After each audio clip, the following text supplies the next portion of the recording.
এলো সনাতনের কাছে। সনাতন তখনও বই পড়ছে। রাতে খাওয়ার পর অনেকক্ষণ বই পড়ার শখ সনাতনের। হারান দরজার কাছে এসে বলল, একটু তাড়াতাড়ি শুয়ে পড়বেন কর্তা, আমাদের দেশ গায়ে কেউ বেশিক্ষণ জাগে না।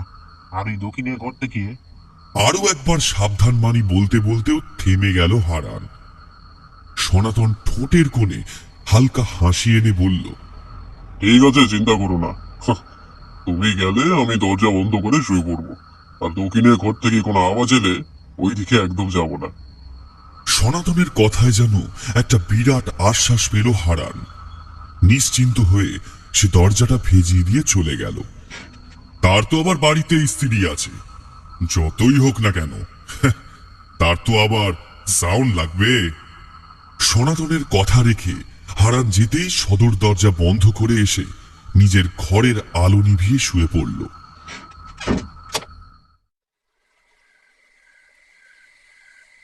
জানলাটা খোলা। বাংলোর ঠিক বাইরে একটা আম গাছের ফাঁক দিয়ে আধখানা চাঁদ এসে পড়েছে। ঘরের ডিম লাইটের কাজ ওতেই হয়ে যাবে সনাতনের। কিন্তু শুধু শুলেই তো আর হয় না, ঘুম তো আসতে হবে। একই নতুন জায়গা, নতুন বিছানায় শুলেই কি আর ঘুম আসে?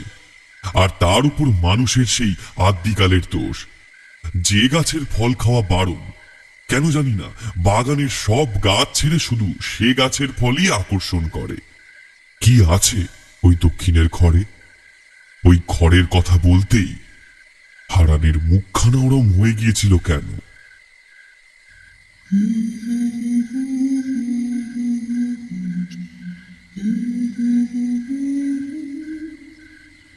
খোকা ঘুমুলো, পাড়া জুড়লো, মুরগি এলো দেশে, বুলবুলিতে ধান খেয়েছে, খাজনা দেব কিসে। রাত তখন কত কে জানে। বোধহয় নানা কথা চিন্তা করতে করতেই ঘুম এসে গিয়েছিল সনাতনে। ঠিক ঘুম বলা চলে না, খানিকটা আধো ঘুমে ঝিমুনি এসেছিল বলা চলে। হঠাৎ একটা খুব সুরেলা মিষ্টি গলা কানে এলো। কে যেন গান গাইছে। চমকে উঠল সনাতন। বিডিও অফিসের কোয়ার্টার গ্রাম থেকে একটু দূরে ফাঁকা জায়গায় পাশে একটা স্কুল আছে। সেখানে এত রাতে কেউ থাকে না, আর আশেপাশে কারোর বাড়ি নেই যে কারো গানের গলা ভেসে আসবে। ভালো করে কান খাড়া করে শুনল সনাতন। কে যেন গান গেয়ে ঘুম পাড়াচ্ছে। কে গাইছে এত রাতে? সনাতন ঢোক গিলল। বাইরে একটা এক চালের ঘরে নেপালি দারোয়ান থাকে, কিন্তু তার সাথে তো কোনোদিন কোনো মহিলাকে দেখেনি। একাই তো থাকে মনে হলো। তাহলে কে গাইছে এমন করে?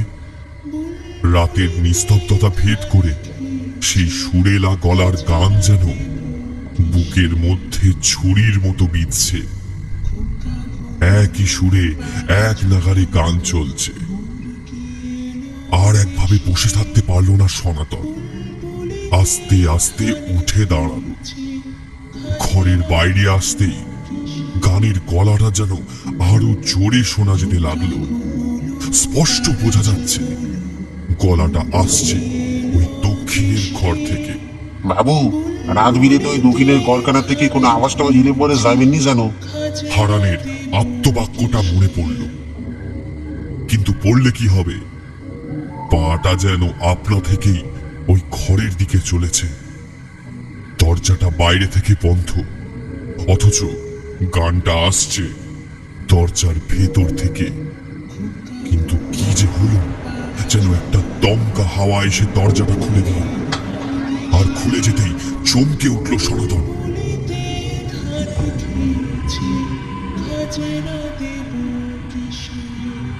সাদা শাড়ি পরে একটি মেয়ে কোলে বাচ্চা নিয়ে ঘুম পাড়াচ্ছে।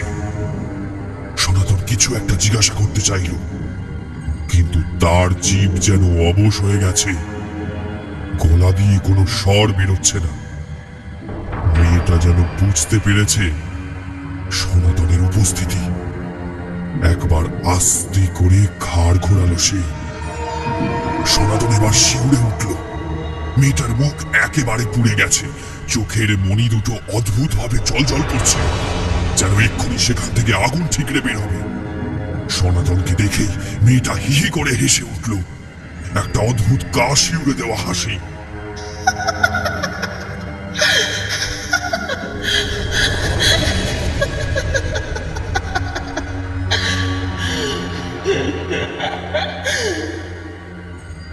ঘুমবি নাকি?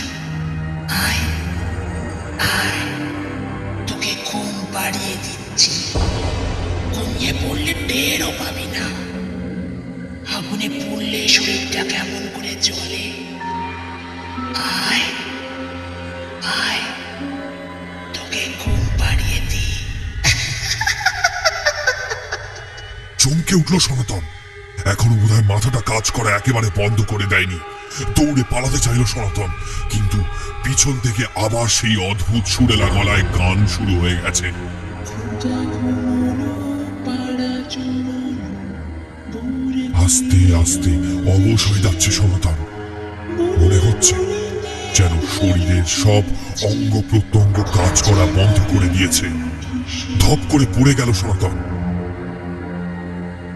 তার ঘুম আসছে, ভীষণ ঘুম আসছে।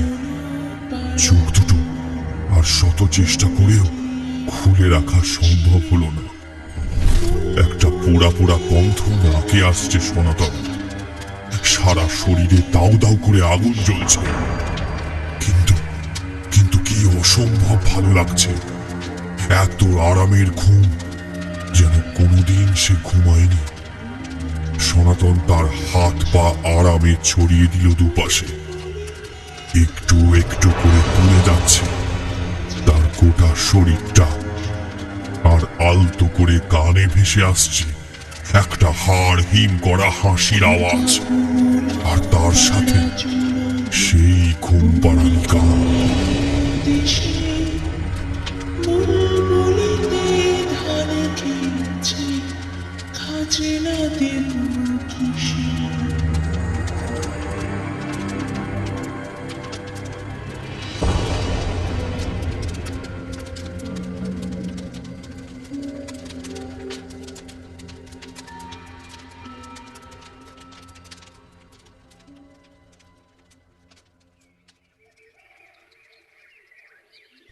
এই নিয়ে 7 জন বিডিও অফিসার মারা গেলেন এই বাংলোয়।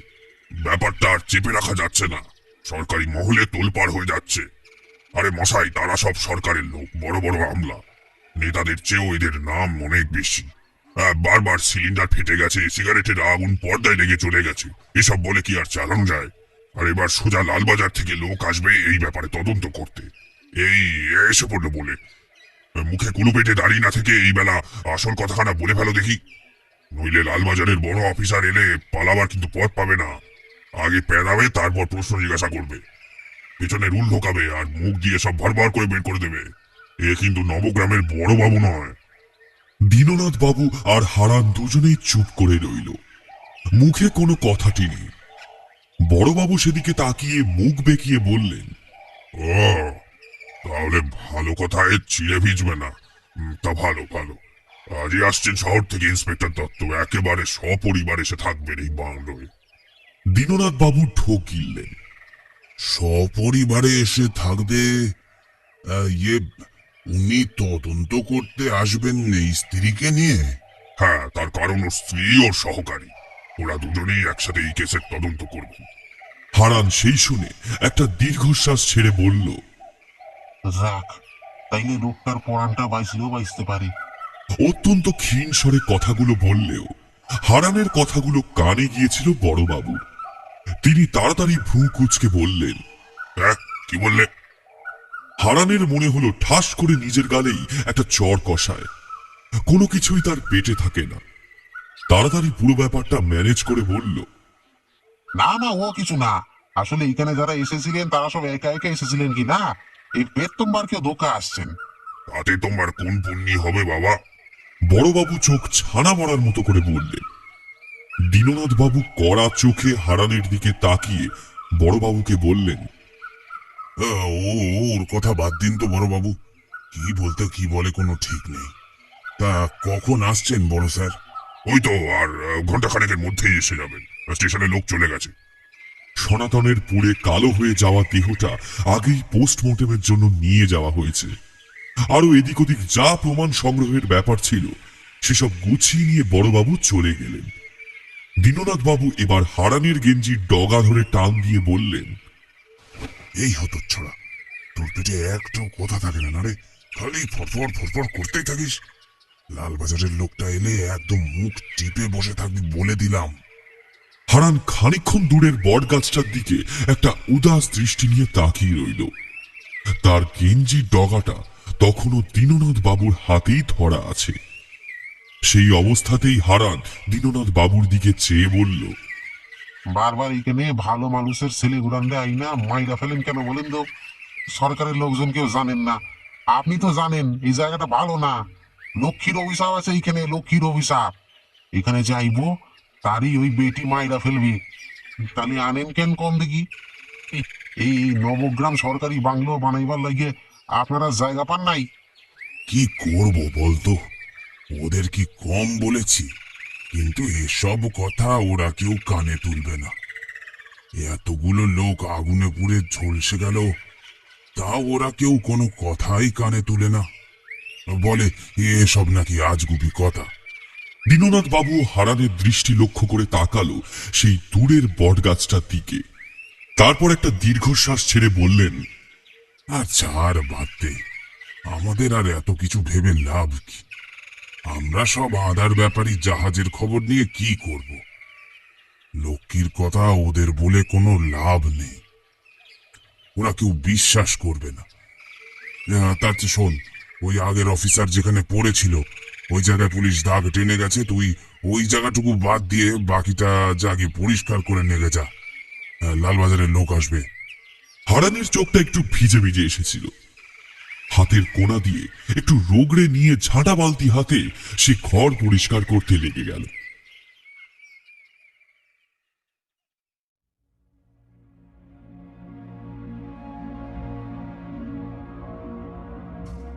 নবগ্রামের ঠিক মাঝখানের বটগাছ তলায় গ্রামের সকলে জড়ো হয়েছে, ছেলেবুড়ো কেউ বাকি নেই। গাছটাকে ঘিরে আছে একটা মস্ত বেদি, আর সেই বেদিতেই বসে গড়গড়া টানছেন গ্রামের মোড়ল গজপতি। তার টাক মাথায় মাঝখান থেকে বিশাল টিকি নেমে গেছে একেবারে খাড় অব্দি। সকলের মাঝখানে দাঁড়িয়ে আছে লক্ষ্মী। আজ এই বিশাল জনসভা বসেছে এই লক্ষ্মীকেই শাস্তি দেবে বলে। ভয়ে জড়সড় হয়ে দাঁড়িয়ে আছে মেয়েটা। খালি ডান পায়ের বুড়ো আঙুল দিয়ে বাঁ পায়ের বুড়ো আঙুলটাকে খুঁজছে সে।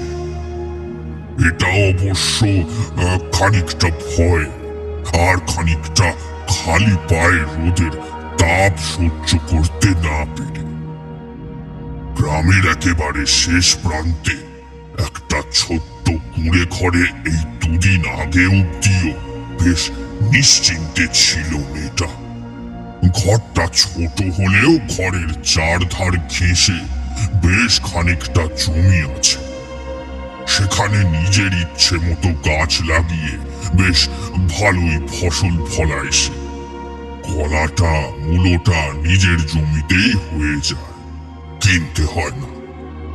বছর 2 আগে স্বামী মারা গেছে লক্ষ্মীর।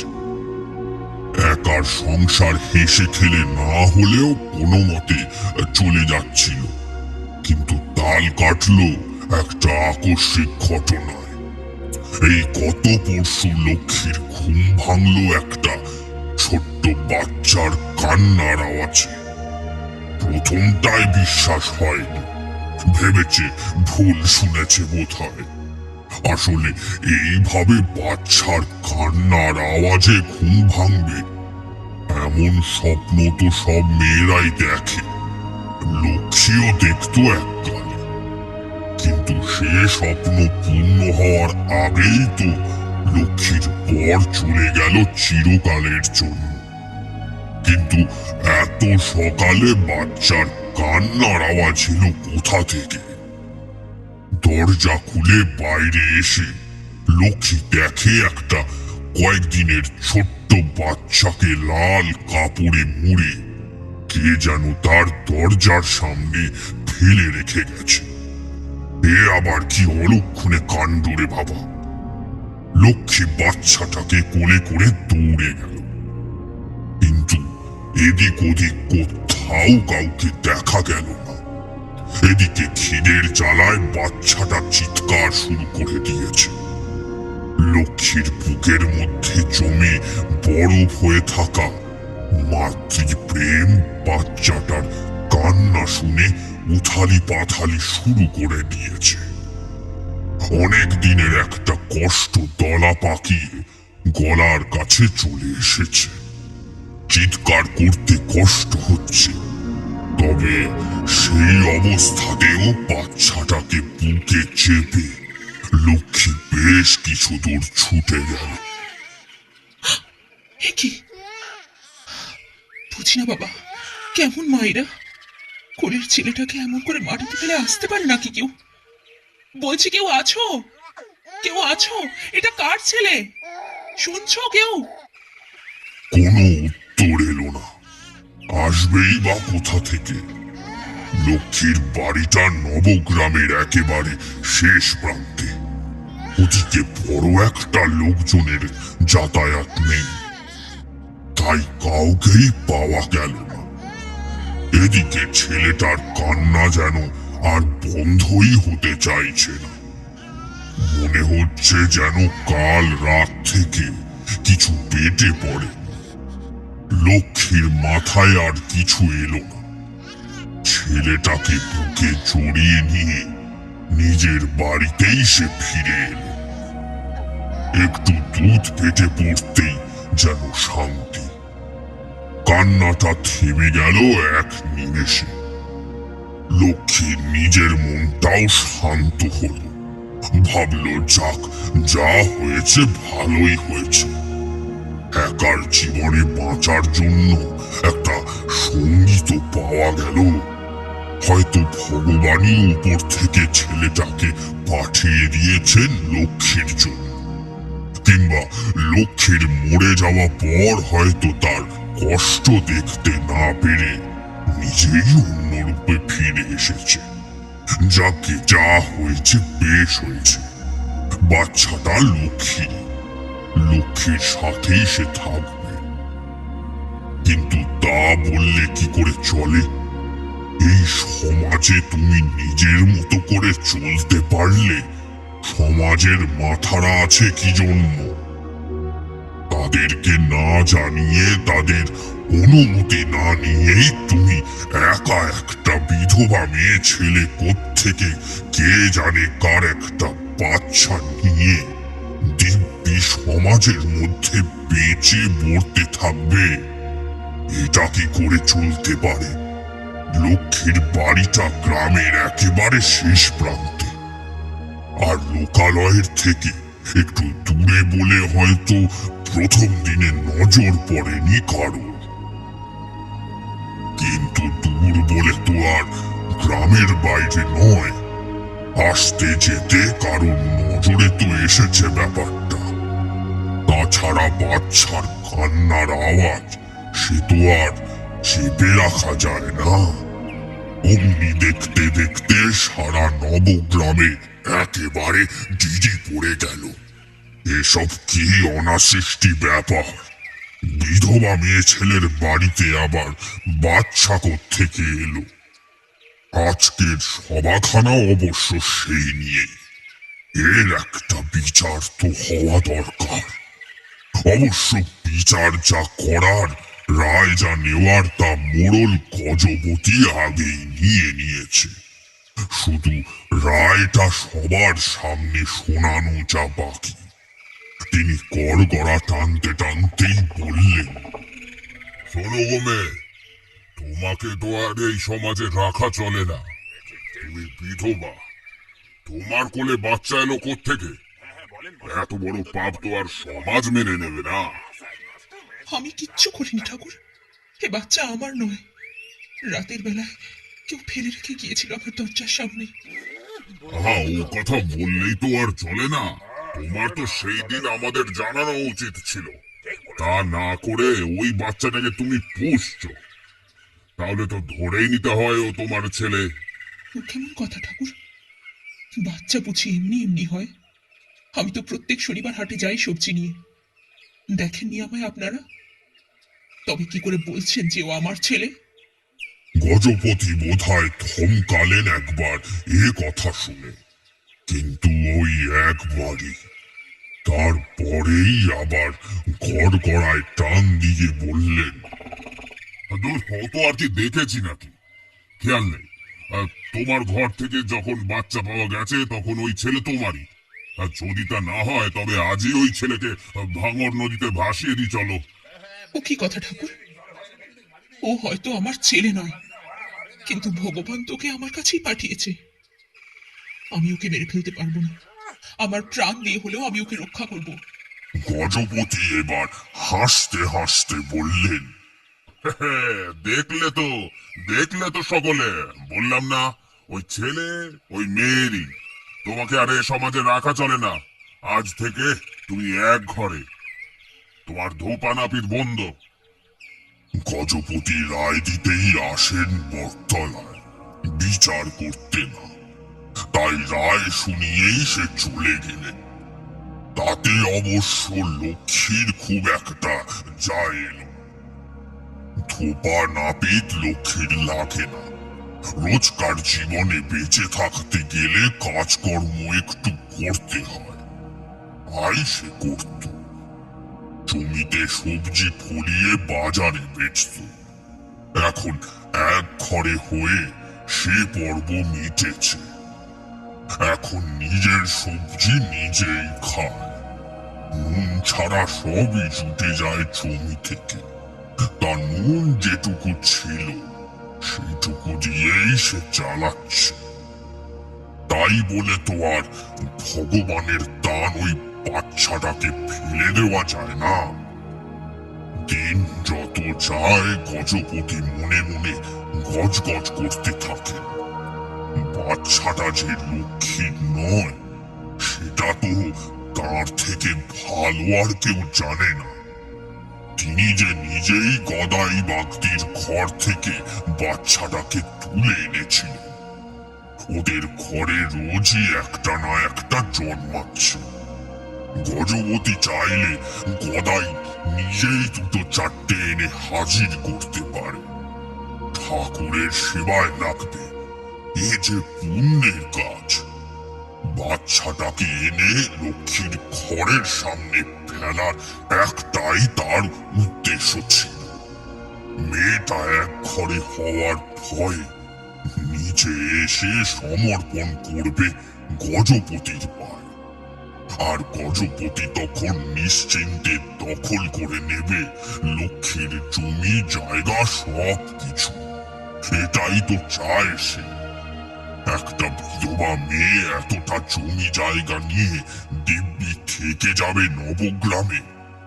গজপতি থাকতে তা কি করে হয়? কিন্তু এত করেও যে লক্ষ্মীকে ভাঙা গেল না। সে যে এক ঘরে হয়েও দিব্যি বাচ্চাটাকে বুকে করে তার ওই জমির ওপর নেচে বেড়াচ্ছে। গজপতির আর সহ্য হলো না। বটতলায় বসে গড়গড়ায় টান দিতে দিতেই তিনি একদিন ঘোষণা করলেন, এত পাপ ভগবান সহ্য করবেন না। আগামী অমাবস্যার রাতে ওরা দুজন পুড়ে ছাই হয়ে যাবে। কলি যুগেও অভিশাপ এইভাবে ভুলতে পারে নাকি? কেউ কল্পনাও করতে পারেনি। এক ঘরে বলে বোধহয় লক্ষ্মীর কানে গজপতির অভিশাপের কথা পৌঁছায়নি। পৌঁছালেও এই অভিশাপ থেকে বাঁচতে পারত কিনা কে জানে। অমাবস্যার রাতে সত্যিই একটা অদ্ভুত কাণ্ড ঘটল। তখন বেশ রাত হবে। বাড়িতে তো ঘড়ি নেই, তবে আন্দাজে বলা যায় তখন বেশ রাত। লক্ষ্মী তার নতুন পাওয়া ছেলেটাকে বুকে জড়িয়ে ধরে ঘুমিয়ে পড়েছে। হঠাৎ যেন একটা পোড়া পোড়া গন্ধ নাকে এলো লক্ষ্মীর। ঘুমটা ছপ করে ভেঙে গেল। এ কি সর্বনাশ কাণ্ড! দাউ দাউ করে জ্বলছে তার ছোট্ট ঘরখানা। এমন ভাবে আগুন লেগেছে, পালানোর কোনো রাস্তা নেই। লক্ষ্মী তাও চিৎকার করে বাচ্চাটাকে বুকে করে খানিকক্ষণ ছোটাছুটি করতে লাগলো। কাঁচা ঘুমটা ভেঙে গেছে ছেলেটা, বোধহয় ধোঁয়ায় দম বন্ধ হয়ে আসছে। সে বেচারাও কিছু না বুঝে কাঁদতে লাগলো। হঠাৎ লক্ষ্মী কেমন যেন নির্লিপ্ত হয়ে গেল। বোধহয় সে বুঝতে পেরেছে আর কোনো উপায় নেই। দরজাটার সামনে একটা জ্বলন্ত বাঁশ পড়ে একমাত্র পালাবার পথ বন্ধ করে দিয়েছে। নিশ্চিন্তে নির্বিবাদে মৃত্যুর কাছে আত্মসমর্পণ ছাড়া আর কোনো উপায় নেই।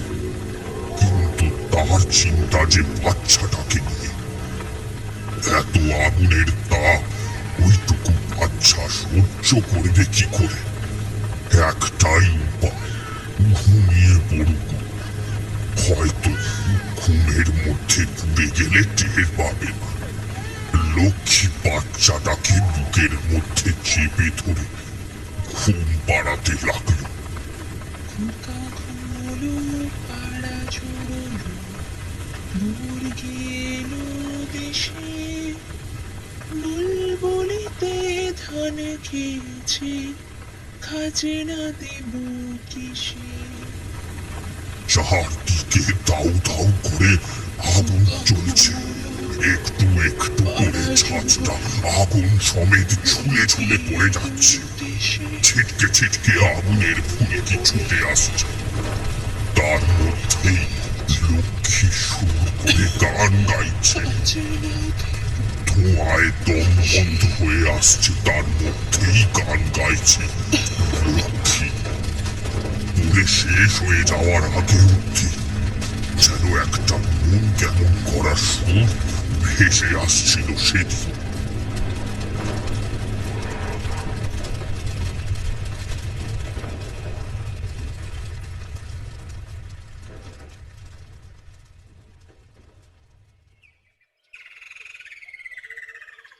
বেশ কিছুদিন কেটে গেছে। লক্ষ্মীর বাড়ি আগুনে পুড়ে শেষ হয়ে গেছে। তার শরীরের একটা অংশ অক্ষত অবস্থায় পাওয়া যায়নি। বাড়ির পোড়া অংশ সব সরিয়ে মাস দেড়েকের মধ্যেই একটা একতলা পাকা বাড়ি তৈরি হয়ে গেছে। বেশ বড়, অনেকটা জায়গা জুড়ে। চারদিকে অনেকটা খালি জমি ছিল, সেটাও বাড়ির মধ্যে ঢোকানো হয়েছে। লক্ষ্মীর সম্পত্তির ভাগ নেওয়ার কেউ ছিল না। তা এমন বেওয়ারিশ সম্পত্তির মালিক গ্রামের মোড়লই হয়। এতে আর বলার কি আছে? কেউ একবারও প্রশ্ন করল না একটা কুলোভ্রষ্টা এক ঘরে মেয়ের জমি নিলে পাপ হবে কিনা। ওসব প্রশ্ন করতে নেই। বাড়িটা দেখে গজপতি একটা স্বস্তির নিঃশ্বাস ছাড়ল। যাক, এত কাণ্ড করে জমিটা নেওয়ার পর বাড়িটা কিন্তু খাসা হয়েছে। একবার দেখেই মন ভরে যায়। আজ সারাদিন গৃহপ্রবেশের পুজো গেছে। বাড়ির সবাই ক্লান্ত। গজপতির বাড়ির সবাই ফিরে গেছে পুরনো বাড়িতে।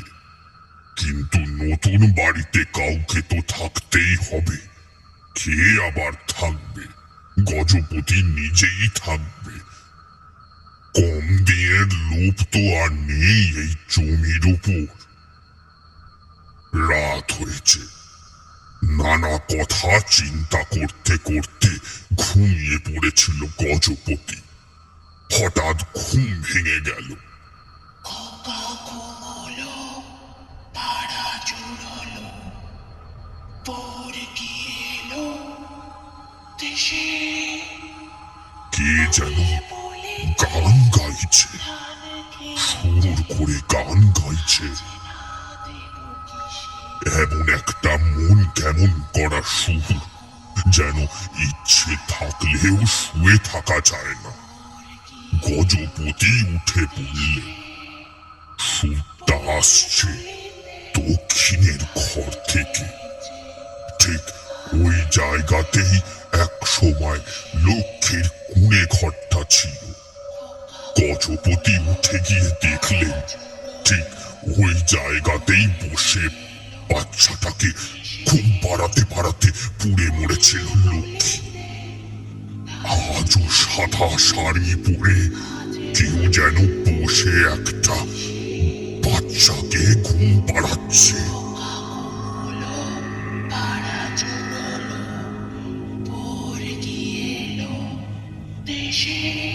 এই, কে তুই? এত রাতে কে এসেছিস এখানে? মেয়েটা আস্তে আস্তে মুখ ঘোরালো। পুরে ছামা হয়ে গেছে ওই মুখ, কিন্তু বেশ বোঝা যায় মুখটা কার। গজপতি থমকে তাকালো। সে কি বিভৎস মুখ, পুরে কালো হয়ে গেছে, চোখ দুটো আগুনের ভাটার মতো জ্বলছে। এক্ষুনি যেন আগুনের গোলা ছিটকে বের হবে ওই চোখ দুটো থেকে। গজপতির মুখ দিয়ে অস্ফুট স্বরে বের হলো, লক্ষ্মী। ঘুমবে নাকি গো ঠাকুর? ঘুম পেয়েছে তোমার? এসো, তোমায় ঘুম পাড়িয়ে দিই। একবার ঘুমিয়ে পড়লে দেখবে আর কোনো কষ্ট হবে না। গজপতির পা যেন মাটিতে গিয়ে বসে গেছে।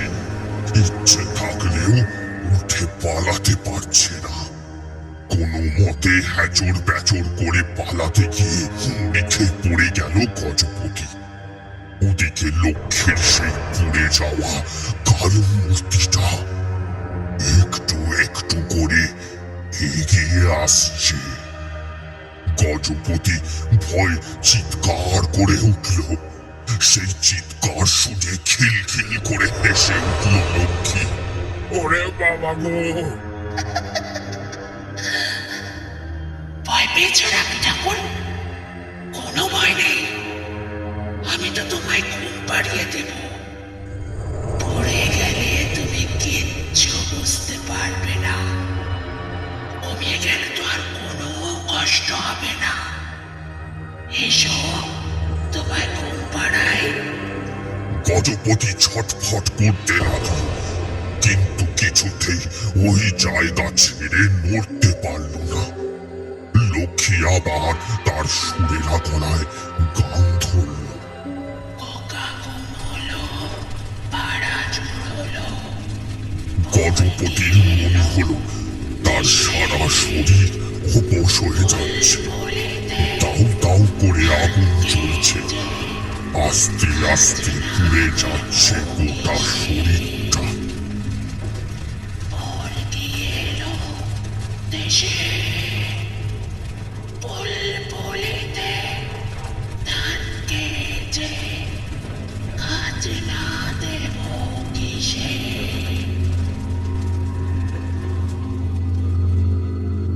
গৃহপ্রবেশের পরের দিনই গজপতির পুড়ে ঝামা হয়ে যাওয়া শরীরটা পাওয়া গেল দক্ষিণের ঘরের সামনে থেকে।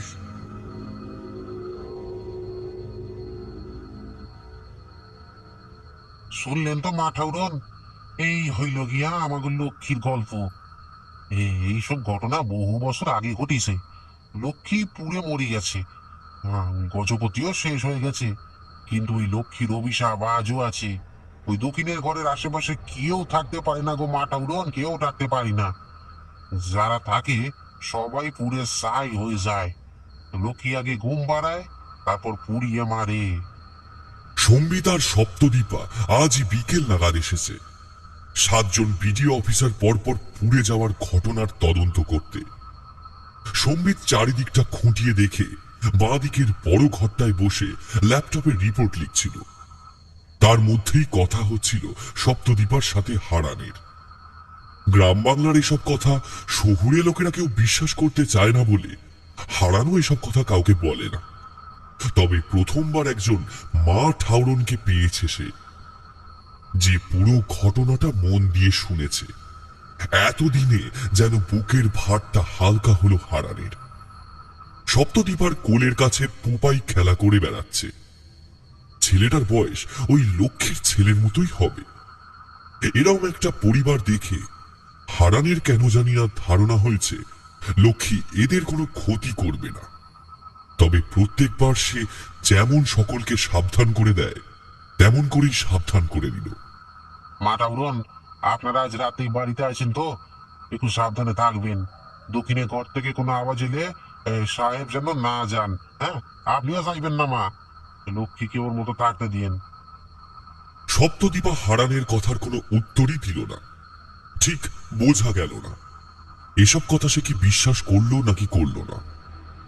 উপায়ের মাথায় হাত বোলাতে বোলাতে সপ্তদীপা বলল, এই বাংলোটা বিডিও সাহেবদের থাকার জন্য কবে থেকে ঠিক করা হলো? সেই গজপতি মারা যাওয়ার পর থেকে বাড়িটা এমনই পড়েছিল বহু বছর। কে জানে কত বছর হবে। আমরা ছোটবেলাতেও দেখেছি বাড়িটা এমনই পড়ে আছে। এখন এই বছর খানেক আগে শুনলাম সরকার নাকি নিয়ে নিয়েছে বাড়িখানা। সরকারি বাংলো হবে, সরকারি লোকজন থাকবে এখানে। আমরা গায়ের লোক অনেক বারণ করেছি, কিন্তু আমাদের এসব কথা সরকারের লোক বিশ্বাস করতে চায় না, ভয় দেখায়, আজে বাজে কথা বলে, তাই আর কি। এসব বলা ছেড়ে দিছি। একের পরে এক মানুষ মরিছে, তবু কাউকে কিছু বলার উপায় নেই। আসল কথা কেউ বিশ্বাস করবে না, তাই ওই সনাতন বাবু প্রত্যেকবার নতুন নতুন গল্প বলে। সিলিন্ডার ফেটে গেছে, সিগারেটে আগুন লেগে গেছে, এইসব আর কি। উপায়কে কোলে নিয়ে উঠে পড়ল সপ্তদীপা। হারান এখনো ঠিক বুঝতে পারল না তার মা ঠাউরন তার কথা শুনবে তো, তাই আরো একবার শেষবারের মতো বলল, রাতে কোনো শব্দ হলে দক্ষিণের ঘরের দিকে যাই না যেন মাটা উড়ন, সাহেবেরও যাইতে দিবেন না।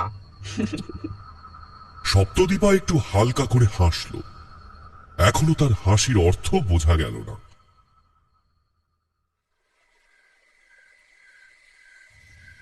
খোকা কুমুলো পাড়া জুড়লো, ভোর গিয়েলো দেশে। গুনগুন করে গান ভেসে আসছে। রাত বেশ হয়েছে।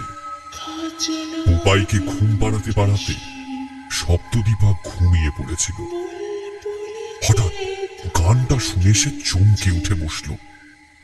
সম্বিত